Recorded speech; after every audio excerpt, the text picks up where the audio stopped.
ఇది ఒక 6 వీక్స్ తర్వాత మళ్ళీ ఇది పర్సిమమ్ చెప్పాను కదా, లాస్ట్ మంత్ ఒక వీడియో పెట్టాను. చాలా ఫ్రూటింగ్ ఉండే. చూడండి ఇప్పుడు మొత్తం అన్నీ పోయి కొంచెమే అయ్యాయి. పూత వచ్చిందంతా ఉండదు, పడిపోతుంది. చూడండి కొన్ని ఉన్నాయి, కానీ ఇవి ఎంత బాగుంటాయంటే అంటే యూఎస్లో మై ఫేవరెట్ ఫ్రూట్ అని చెప్పాలి. ఇవి కాలిఫోర్నియాలో చాలా ఉండేటివి అప్పుడు అంటే అప్పటికే యూఎస్కి కొత్తగా వచ్చాను కాబట్టి బాగా నచ్చేవి ఫ్రూట్. ఇప్పుడు అంటే ఇండియాలో సపోటా నా ఫేవరెట్ ఉంటుండే, అంటే ఈ కైండ్ ఆఫ్ ఫ్రూట్లో. ఇప్పుడు ఇక్కడ ఇది చాలా బాగుంటుంది. పర్సిమమ్ లైట్ ఆరెంజ్గా పండుతాయి. ఎంత బాగుంటుందో ఈ ఫ్రూట్. ఇంకా ఇండియాలో ఇది దొరకట్లేదు అనుకుంటా, నాకు తెలిసి హైదరాబాద్లో అయితే నేను చూడలేదు.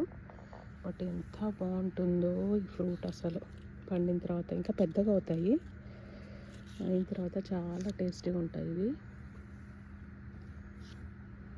చూడండి ఒక ఆల్మోస్ట్ 30 దాకా ఉన్నట్టున్నాయి అంతే. ఇవి న్యాచురల్గా గ్రోన్ అండి. నేను ఏమీ ఫర్టిలైజర్స్ అట్లా ఏమి ఇవ్వను. జస్ట్ వెదర్ మీద డిపెండ్ అయి పెరగాల్సిందే వీటి.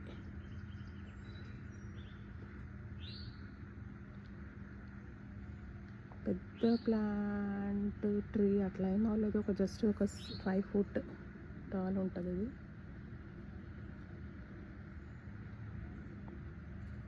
ఇప్పుడే మార్నింగ్ కదా, లైట్గా ఎండ వస్తుంది.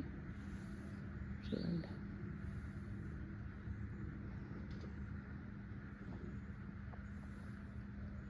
దగ్గర నుంచి చూపిస్తాను.